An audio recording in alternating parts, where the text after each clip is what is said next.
इन लोगों का गुस्सा अपने परिजनों की हत्या को लेकर है, जिसकी गोली मारकर हत्या कर दी गई। इसी के विरोध में परिजन सिंघू बॉर्डर के पास हाईवे पर उतर आए और जाम लगा दिया। इस दौरान शव एम्बुलेंस में ही रखा हुआ था। ये सब सोमवार की दोपहर हुआ, लेकिन नरेंद्र खत्री के कातिलों को अब तक पकड़ा नहीं जा सका है, जिसे लेकर अब परिजनों के सब्र का बांध टूट रहा है। मामला रविवार की रात का बताया गया है, जब कुंडली थाना इलाके के प्याऊ मनिहारी में मित्रादा ढाबा चलाने वाले नरेंद्र खत्री की गोली मारकर हत्या कर दी गई थी। परिजनों के मुताबिक नरेंद्र के भाई निखिल और उनके कुछ साथी प्लांट पर बैठे थे।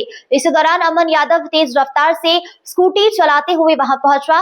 निखिल ने उसे स्कूटी धीरे चलाने के लिए कहा। इसी बात को लेकर अमन और निखिल के बीच में कहासुनी शुरू हो गई। आरोप है कि अमन और उसके साथ मौजूद युवकों ने अभद्रता करना शुरू कर दी।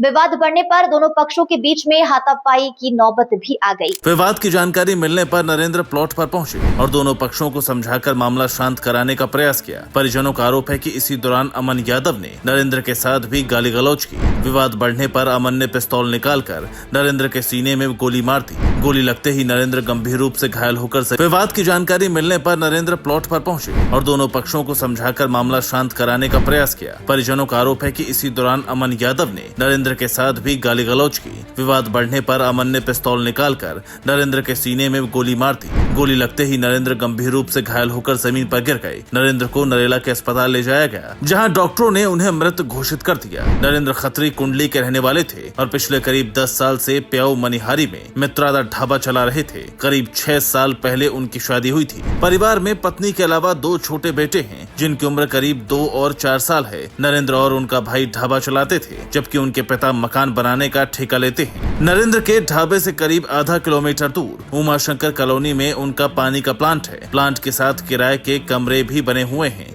जिनकी देखरेख निखिल करता है। नरेंद्र की मामूली कहासुनी में हुई हत्या के बाद आरोपियों के अब तक गिरफ्तारी न होना कई गंभीर सवाल खड़े करता है। आखिर 4 दिन बीतने के बावजूद सोनीपत पुलिस के लंबे हाथ कातिल तक क्यों नहीं पहुंच पाए? क्या कातिल पुलिस से ज्यादा तेज तर्रार हैं?